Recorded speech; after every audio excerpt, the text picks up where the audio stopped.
look disgusting! Someone needs to wash the filth off you! Before you do that, call your fiancé downstairs. He deserves to see how you treat his mother.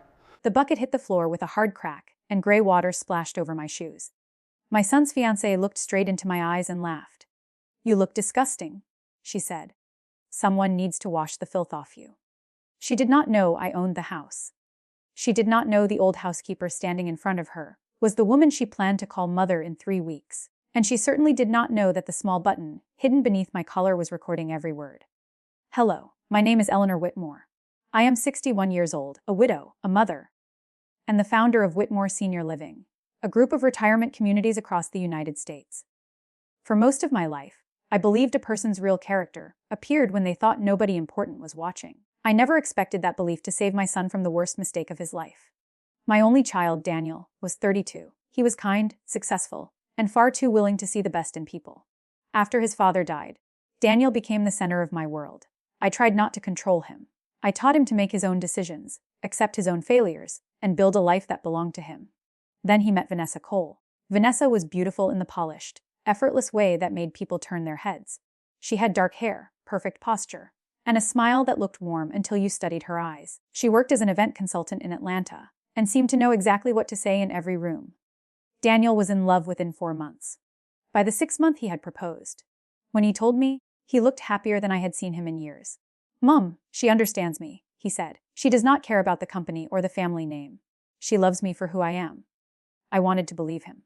At first, Vanessa was charming with me. She brought flowers to dinner. She asked about my late husband. She even volunteered at one of my retirement communities for a charity photo event. But small things began to bother me. At restaurants, her voice changed when she spoke to servers. If a glass was not filled quickly enough, her smile disappeared. If a valet took too long, she spoke about him as if he were a machine that had failed. One evening, she snapped her fingers at a waitress. Daniel gently lowered her hand. Vanessa laughed and said, "Oh, relax. She is being paid." The waitress heard her. I saw the embarrassment on the young woman's face. Daniel apologized for Vanessa after we left. "She is under pressure because of the wedding," he said. That became his answer for everything. She was tired. She was stressed. Her family had been difficult. She did not mean it that way. Then my house manager, Ruth, called me. Ruth Bennett had worked with my family for 18 years. She was not simply an employee.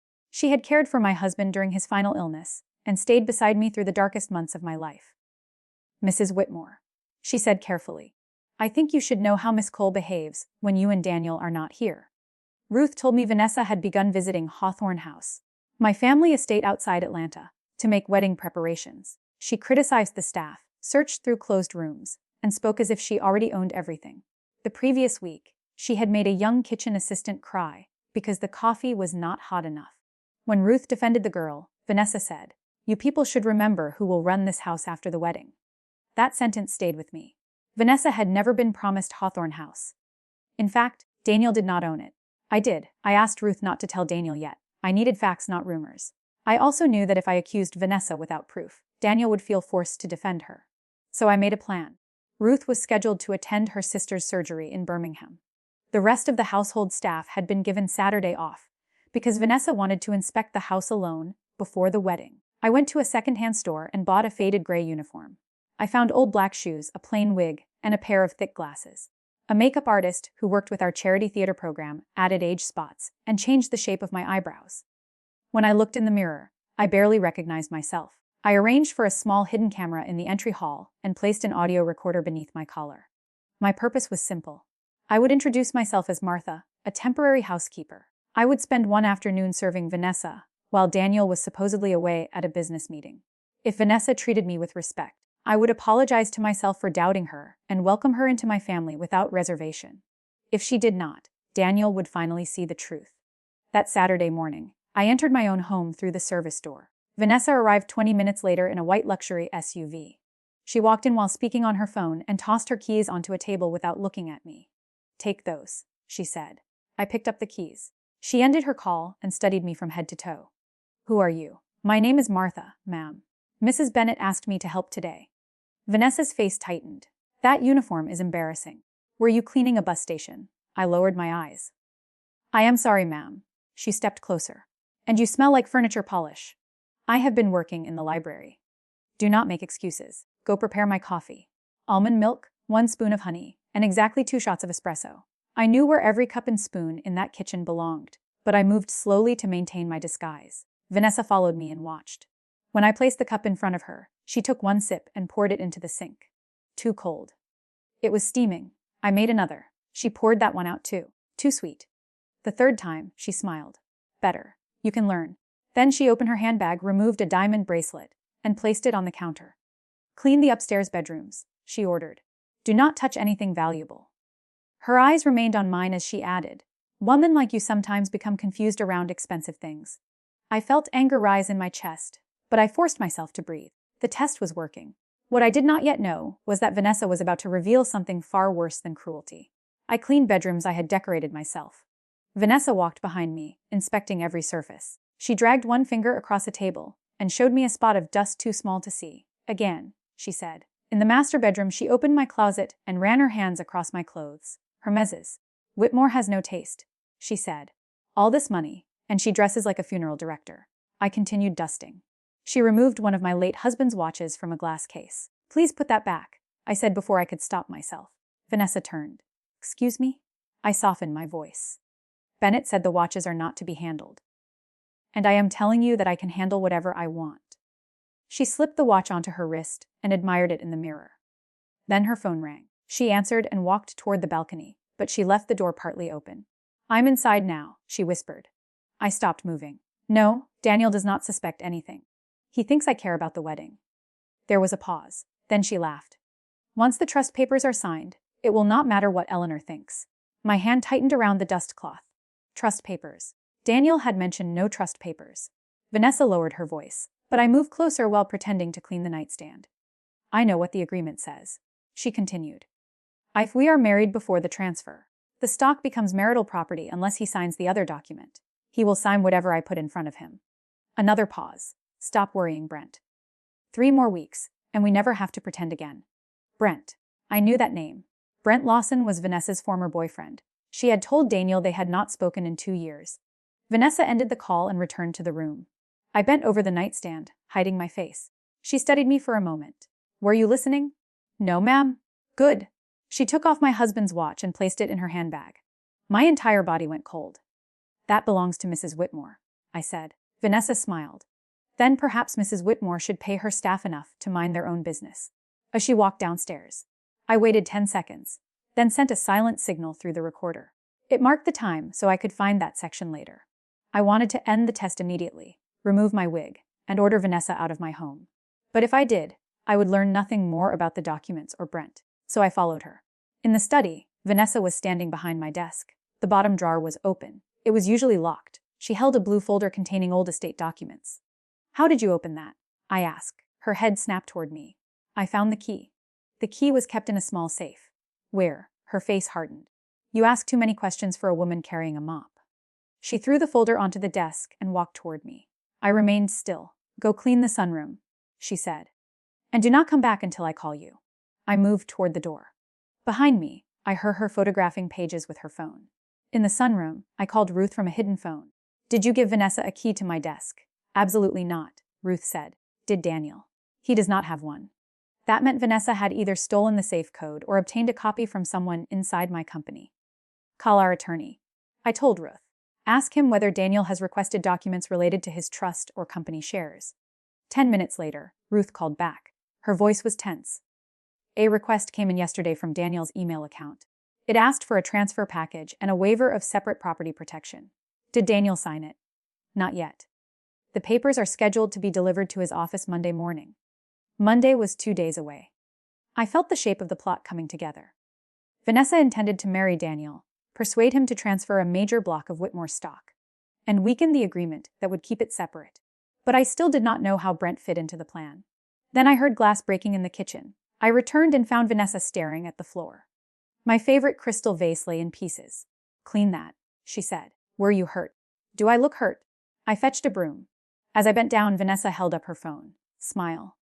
She took a photograph of me kneeling beside the broken glass. Why did you do that? Because it is funny. She typed something and laughed at a reply. I later learned she had sent the photograph to a private group chat with the message. Daniel's mother hires people who look like they slept under a bridge. At that moment, however, I only saw contempt in her face. Please stop, I said. Vanessa tilted her head. Stop what? Treating me as if I am less than you. Her smile vanished. You are less than me. The words were quiet, calm, certain. People like you clean up after people like me. That is how the world works. Do not confuse kindness with equality.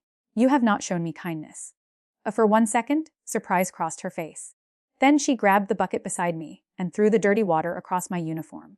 The bucket struck the floor. You look disgusting, she sneered. Someone needs to wash the filth off you. A water ran from the gray wig onto my face. I slowly straightened. My hand moved toward the wig. Before I could remove it, the front door opened. Daniel had come home early. Vanessa. My son's voice came from the entry hall. Vanessa's expression changed instantly. The cruelty disappeared. Her eyes widened, and her lips began to tremble. By the time Daniel entered the kitchen, she looked frightened and innocent. Daniel, thank goodness, she cried. This woman has been threatening me. I stared at her. Daniel looked from Vanessa to me. I was soaked. Broken glass covered the floor. Vanessa had tears forming in her eyes. What happened? He asked. Vanessa ran to him. I caught her stealing from your mother's room. When I tried to stop her, she broke the vase and became aggressive. Daniel looked at me. The pain in his face hurt more than Vanessa's insult. Is that true? He'd asked. I said nothing. Vanessa clutched his arm. Call the police. I reached beneath my chin and removed the small pins holding the wig. The gray hair came away. Daniel's mouth opened. I took off the glasses and wiped the makeup from one eyebrow with the wet sleeve of my uniform. There will be no need to call the police, I said in my normal voice. Not yet. Mum. Vanessa stepped backward. For the first time that day, she had nothing to say. Daniel looked confused, then angry. What is this? It was a test, Vanessa said quickly. Your mother set me up. No, I replied. I gave you an opportunity to show who you are when you believe a person has no power. Daniel stared at the water around my shoes. Did you throw that at her? She insulted me, Vanessa said. She was pretending. She lied to me. You believed I was a housekeeper when you did it. This is insane? She shouted. Daniel, tell her this is insane. I removed the recorder from beneath my collar and placed it on the counter. We can listen to the afternoon together. Vanessa's face lost its color. Daniel looked at the device. Then he looked at her handbag. Why is my father's watch in your bag? Vanessa grabbed the handbag. Your mother put it there. That lie was too fast and too obvious. I opened the security application on my phone and showed Daniel a clear recording from the camera in the hallway. Vanessa appeared on the screen, wearing the watch and then dropping it into her bag. Daniel slowly released her arm. Give me the bag. Daniel, give it to me. She threw the handbag at his chest. He removed the watch and held it in his palm. My husband had given Daniel that watch on his 21st birthday, but Daniel had returned it to me after the funeral, because wearing it was too painful. The betrayal became real in his face. Why? He whispered. Vanessa folded her arms. It was going to belong to me eventually. Daniel looked as if she had struck him. I wanted to comfort him, but we were not finished. Who is Brent? I asked. Vanessa froze. Daniel looked at her. Her former boyfriend, he said. Why? I played the marked section of the audio. Vanessa's recorded voice filled the kitchen. Once the trust papers are signed, it will not matter what Eleanor thinks. Then came the sentence that destroyed what remained of my son's hope. Stop worrying, Brent. 3 more weeks, and we never have to pretend again. Daniel's face turned pale. Vanessa rushed toward the recorder, but I took it first. It is not what it sounds like, she said. Then explain it, Daniel replied. Brent is helping me with the wedding. You said you had not spoken to him in 2 years. I did not tell you because I knew you would react like this. Daniel stepped away from her. She reached for him, but he raised one hand. Do not touch me. Vanessa's fear changed into anger. Fine, she said. You want the truth. Your mother has controlled you your entire life. I was trying to make sure we had something of our own. But taking company shares. You are entitled to them. And the waiver. Her eyes moved toward me. She had not expected us to know about it. Daniel understood her silence. You accessed my email. I was protecting our future. You requested legal papers in my name. Because you never act without asking your mother. Daniel walked to the study and returned with the blue folder. Did you open her locked desk too? Vanessa said nothing. I called our attorney, Martin Hayes, and put him on speaker. Martin confirmed that someone using Daniel's account had requested the transfer package. He also explained that the attached instructions directed the stock to a new limited liability company called DVC Holdings. Daniel frowned. I have never heard of DVC Holdings. Martin had already investigated it. The company had been created 6 weeks earlier. Its registered manager was Brent Lawson. Vanessa ran for the door. Daniel blocked her path. "Move," she said. "You are not leaving with that phone." "You cannot keep me here?" "No," I said. "But we can preserve evidence of identity theft and attempted fraud." I had already called the head of security for my company. He arrived with 2 off-duty police officers who regularly worked private events at the estate. We did not arrest Vanessa that afternoon. The evidence had to be reviewed properly, and I refused to make empty threats. Instead, the officers supervised while she collected her belongings from the guest room. As she reached the front door, Vanessa turned to Daniel. "You will regret choosing her over me." Daniel's voice was quiet. "I am not choosing my mother over you. I am choosing the truth over you." Vanessa left. My son stood in the silent entry hall, holding his father's watch. Then his knees seemed to weaken. He sat on the bottom stair and covered his face. I sat beside him, still wearing the wet uniform. "I am sorry," I said. He looked at me with red eyes. "How long did you know?" "I suspected she was cruel. I did not know about the fraud." "Why did you not just tell me?" "Because you would have asked her, and she would have given you another explanation." He looked away. "You were right.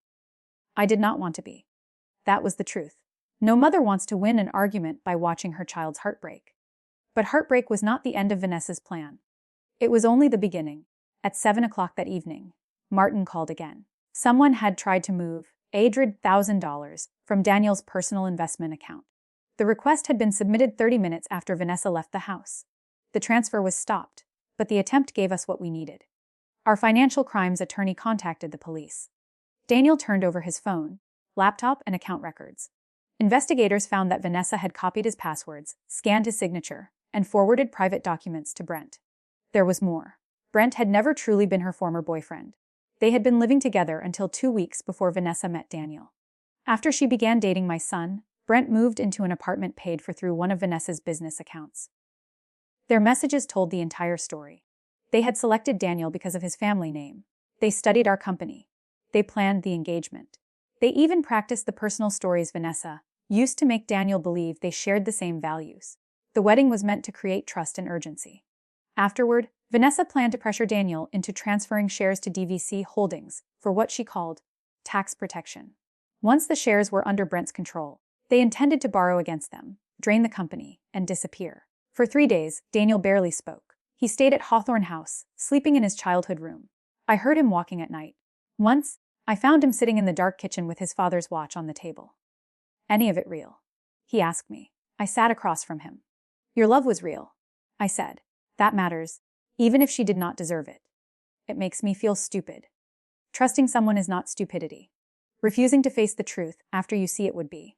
He nodded, but healing could not happen in 3 days. Meanwhile, Vanessa began telling people that I had destroyed the engagement because she came from a less wealthy family.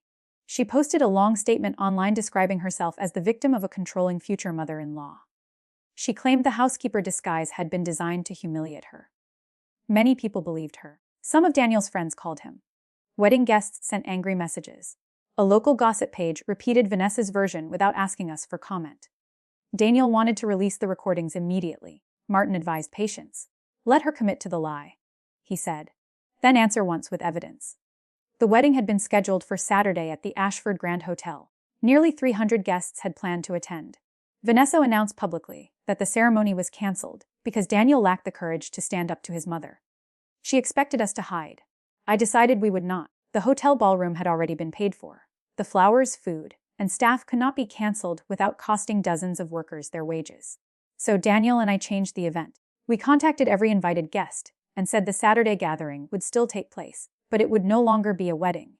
It would be a charity dinner supporting domestic workers, hospitality employees, and victims of financial exploitation. Most guests came, partly from kindness and partly from curiosity. Vanessa did not receive an invitation. She arrived anyway.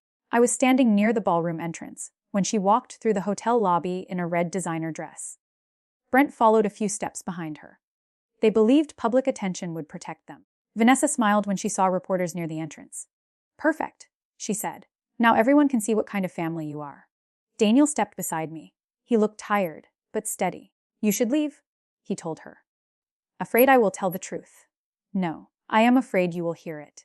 Hotel security closed the ballroom doors behind Vanessa and Brent after they entered. They were free to leave at any time, but neither of them moved toward the exit. They wanted an audience. We gave them one. After dinner, I walked onto the stage. I wore the same faded housekeeper uniform. The room became completely silent. 3 weeks ago, I began. I believed my greatest concern was whether my future daughter-in-law respected people who could do nothing for her. Vanessa stood near the back with her arms crossed. I disguised myself because I wanted to see her character. What I discovered was not merely arrogance. It was a plan to steal from my son, my employees, and every family whose savings support our company. Vanessa shouted, "She is lying." I pressed a button. The screen behind me showed the entry hall recording. The guests watched Vanessa order me around. They watched her take my husband's watch. They heard her say that people like me existed to clean up after people like her. Then they watched her throw the dirty water. No dramatic music was necessary. The truth was powerful enough. Vanessa moved toward the stage. That video was edited. Martin stood and announced that the complete recording, with verified timestamps, had been given to investigators. The screen changed. It showed corporate registration documents for DVC Holdings. Brent Lawson's name appeared in clear black letters. Then came the email sent from Daniel's account, the false transfer request, and a timeline prepared from legally obtained records. Brent turned toward the exit. 2 detectives were waiting in the lobby. Vanessa finally realized why we had allowed her to enter. The detectives arrested Brent on charges related to attempted fraud, conspiracy, and identity theft. Vanessa was arrested moments later. As an officer placed her in handcuffs, she looked at Daniel. "Tell them this is a misunderstanding." Daniel did not move. "Please," she said. For the first time, her voice sounded small. Daniel reached into his pocket and removed the engagement ring she had returned through her attorney. He placed it on a table between them. "You once told me a person's value came from what they owned," he said. "Tonight, you own the consequences." The officers led her away. The room remained silent for several seconds. Then Ruth walked onto the stage. She wore her formal black uniform and carried the same empty bucket Vanessa had thrown. Ruth placed it beside the podium. "Mrs. Whitmore," she said, "I believe this belongs to you." A lauder moved gently through the room, breaking the tension. I hugged her. That evening, the charity dinner raised more than $2 million. Daniel donated the canceled honeymoon budget. I matched every contribution. We created the Bennett Fund, named for Ruth, to provide legal support, emergency grants, and scholarships for domestic and hospitality workers. Vanessa and Brent eventually accepted plea agreements after the digital evidence became impossible to deny. They were ordered to pay restitution, and both received prison sentences. But their punishment was not the most important ending. The true ending came a year later. Daniel joined me at one of our scholarship ceremonies. A young woman named Sophia walked onto the stage to receive funding for nursing school. She had once worked in the kitchen at Hawthorne House. She was the assistant Vanessa had made cry over a cup of coffee. Daniel handed Sophia the scholarship certificate. "My father used to say dignity is not something the powerful give to others," he told the audience. "It is something every person already owns." After the ceremony, Daniel and I sat together in the garden. He was healing, slowly, carefully, honestly. "Do you regret the disguise?" he asked. I thought about the uniform, the dirty water, the broken vase, and the sound of his heart breaking in our kitchen. "I regret that it was necessary," I said. "But I do not regret learning the truth." He nodded. "Neither do I." I kept the old gray uniform. It now hangs in a glass case at the Bennett Fund's main office beside a simple card. Visitors often stop and read the sentence printed on it. It does not mention Vanessa. It does not mention money, revenge, or prison. It says, "Character is how you treat the person you believe has nothing to offer you." I entered my own home that day disguised as a powerless woman. Vanessa tried to cover me in filth. But by the end, the only thing she had exposed was herself. And that is the truth about revenge. The strongest kind is not destroying your enemy. It is stepping aside, turning on the light, and letting everyone see what your enemy chose to become.